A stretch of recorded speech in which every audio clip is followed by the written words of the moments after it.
morning. Welcome to Scofield Farm. I am going to harvest some garlic scapes this morning. Garlic scapes come from hard neck garlic, which often does well in climates that have colder winters. We do not have a very cold winter, but we have had a lot of success with hard neck garlic. And I love the bonus of harvesting the scapes. Now, scapes are the stem that comes up to flower.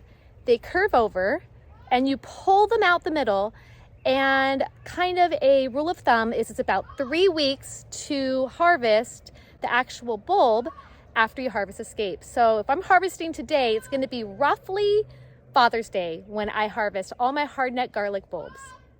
Before I harvest the scapes, I want to show you my volunteer sunflower forest is doing amazing. Volunteer sunflowers grow so much faster for me than transplanted ones. Hi, Sam. How you doing over there, buddy?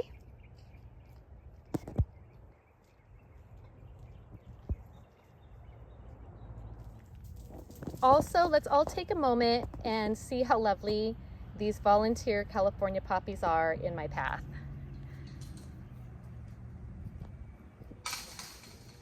Seriously love them.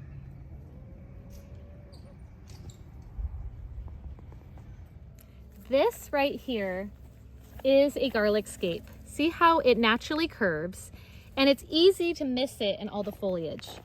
They only grow in hardneck garlic, and if you pull them out of the middle, sometimes you pull steady enough and you'll get it that comes all the way out from the bottom.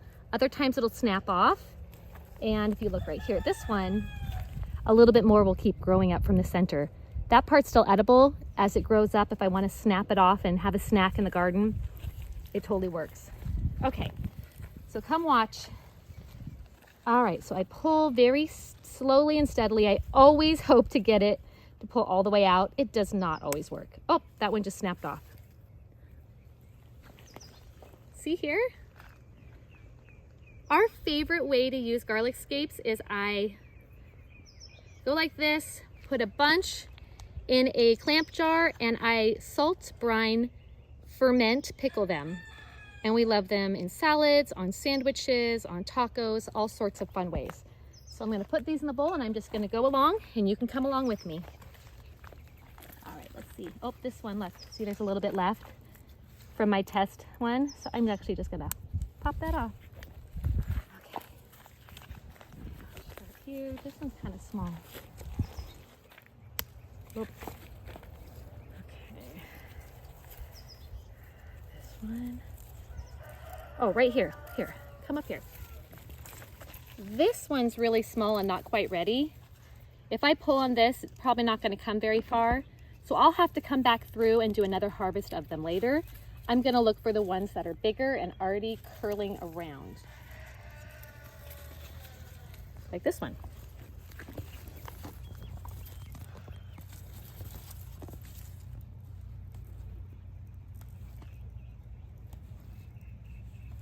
Kind of pulling steadily. Ooh, it worked. Okay, this one, watch. I'll pull it all the way out and it snapped much further down. So see how much bigger that one is than just what was hanging out. All right, now is the trick of finding where they're all hiding. We're not the way on here. This one is good. Oh, just snapped off. Here's one more. Yeah, that's a good one. Let's pull that one. Try to pull really slow and steady and see if I can do it. Oh, just popped off. Oh well. Well, here's one that's not as big. That's curly. Okay, let's see. Oh, this is a good, look at that. Can you zoom in on that? It naturally does this curly cue. I love it. All right, let's see if we can pull it out steadily.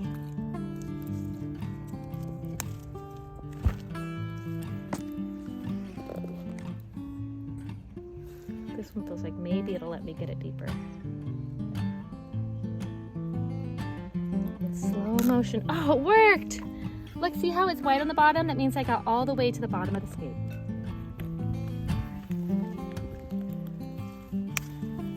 Here. Okay, we're gonna kind of go in order so I can get all the ones that are the right size.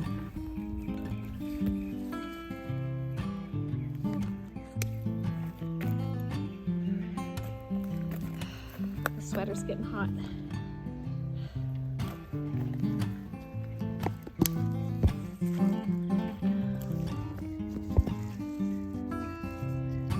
Ooh, this one's gonna do good. I feel it. I can feel it.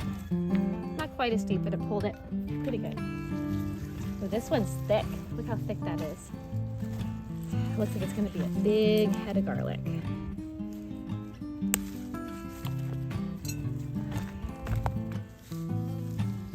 I wonder how many we'll get. Do you have a guess? I can't even remember how many hardneck garlic we planted.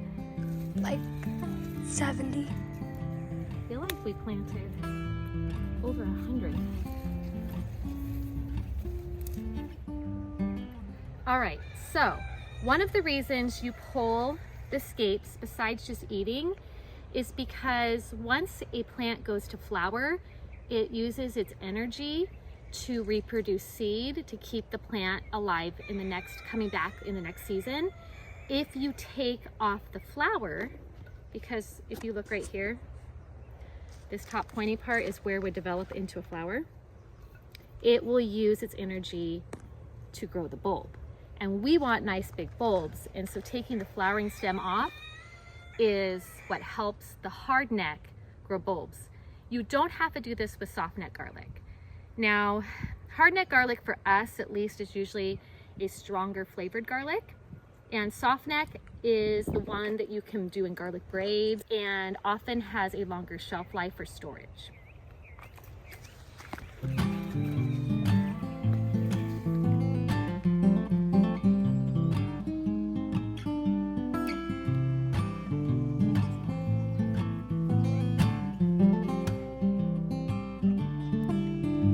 Look at this big one.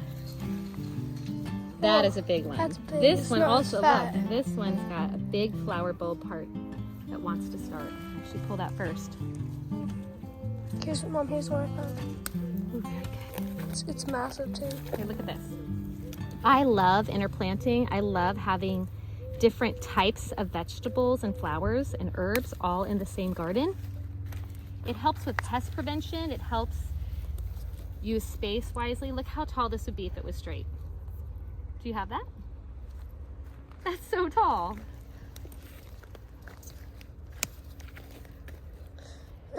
I guess where I found it as tall, but it's fat.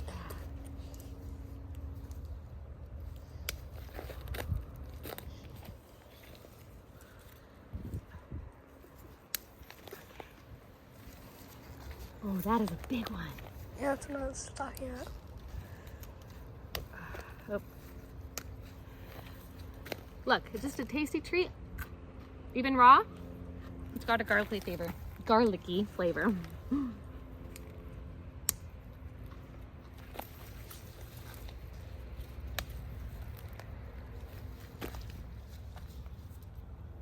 Well, it looks like this one right here already got pulled off. I did pull a couple off the other day just to test how ready they were. Ooh, this one I think I got all the way down to the bottom. Yay! Success.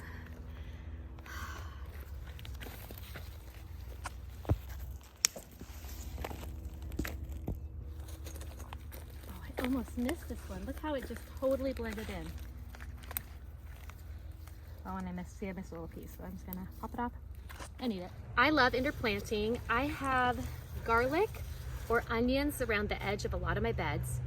I have lots of herbs like over here, chives, sage. I have a random sunflower growing up in here. I planted the other day sweet potato slips all the way down the middle. We have peas growing in the very middle up the trellis.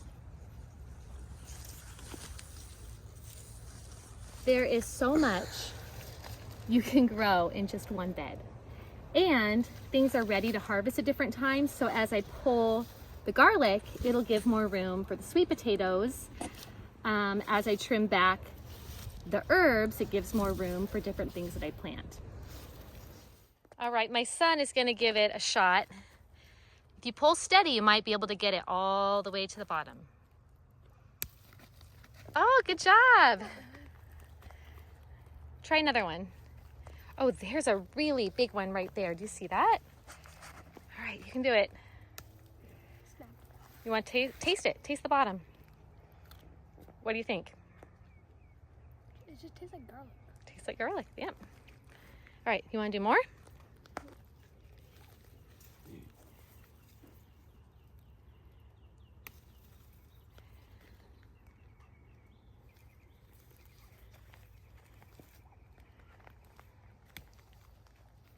Look, I got it to the bottom.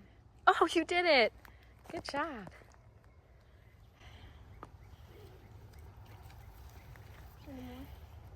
Oh, there's a lot. You just have to look for them because they twist down.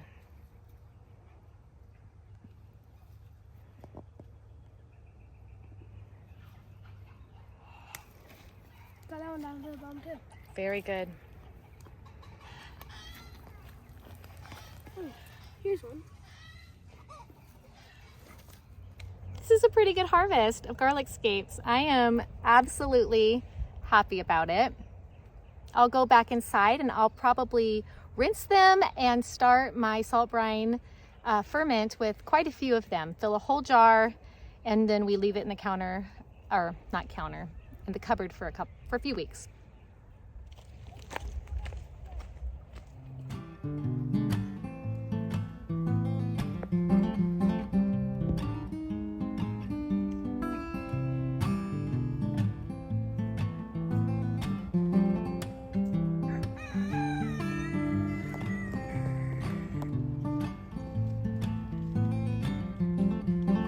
Okay, I am going to rinse my scapes.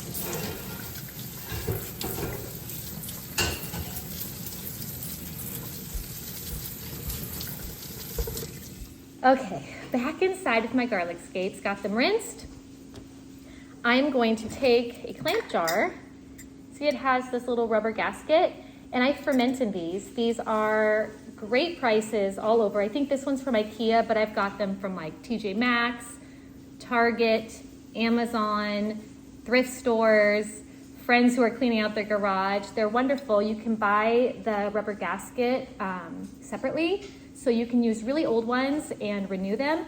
And I use this for all of my salt brine ferments, and I'm going to just stack these in here, and then I'll show you how easy it is to salt brine. So these naturally want to curl, so I just kind of curl them up, put them in a nice layer on the bottom.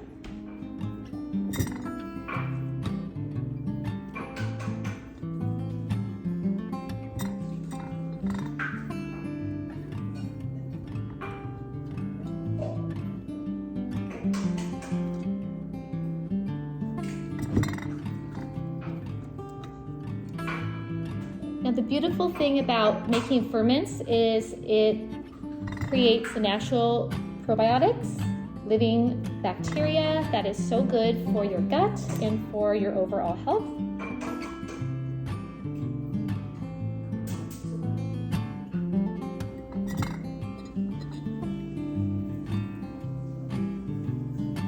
Buying probiotics is pretty expensive, especially for a large family. And that's actually the reason I started making my own ferments, is because I wanted the health benefits of probiotics, but I wanted it to be affordable for my family and to be real food. So I started with yogurt first. I did yogurt, water kefir. I learned how to ferment radishes and sauerkraut and garlic scapes and all sorts of fun things that we love to ferment. We do fermented hot sauce. Oh, what else? I'm totally blanking. Oh, our pickles. I only do salt brine fermented pickles, pickled peppers. The more variety of ferments that you have, the better. We make gluten-free sourdough. My son does kombucha. So the variety of different ferments is really good for your body, and some of those I used to do, I don't do now. I have not done yogurt or water kefir for probably 5 years. We had to go through a big move after a fire a while back, and those I haven't picked back up yet, but I would like to pick some of that back up. Oh, we've done a milk kefir too. But I think of the drinks, my favorite is kombucha. But I love the garlic scapes. My kids take them out and just eat them whole, like a pickly garlic, but I especially like them on sandwiches during the summer. That's like my favorite. So I just pack them. As you see, I just kind of use the natural curl instinct to get them nice and packed, and then I will put filtered water and salt. You want to use like a real salt, a Himalayan salt. You can do Redmond's real salt. You can do a Celtic salt. You don't want anything that has been bleached or processed at all. And then filtered water, or if you don't have filtered water, you can boil your water and let it cool, or you can leave tap water out overnight and the chlorine evaporates. So those are two other ways if you don't have access to filtered water. And I do about, I do like 1 to 2 tablespoons of salt to, I think it's 2 tablespoons of salt to a quart of water, and 1 to a pint. So I'll dissolve that in the water, and then I'm just gonna pour it over the top. It's super, super simple. And then I usually leave my garlic scapes in the cupboard about 2 weeks. You can do it just 1 week. I mean, I guess technically you could do it 3 or 4 days. I have forgotten them before. They've been up there for a month. It didn't hurt them. They just basically fermented longer.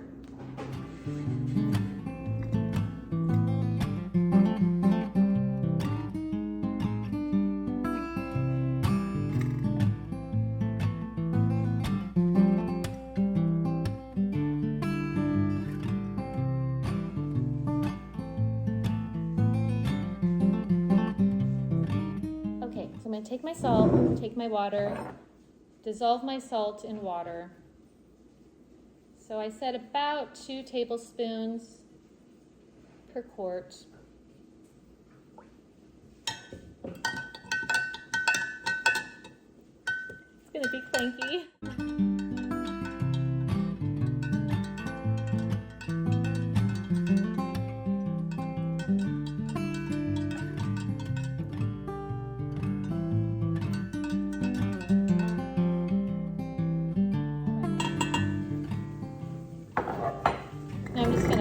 Over the top.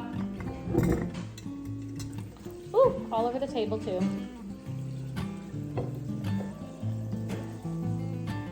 And I'm actually going to need a little bit more. You want your water,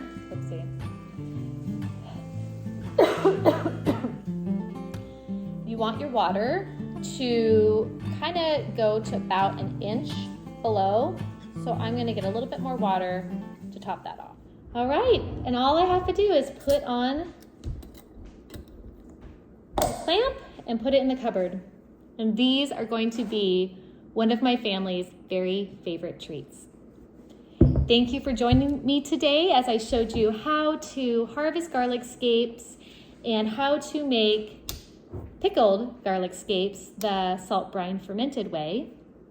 I hope you enjoyed your visit with us. I hope you can come again.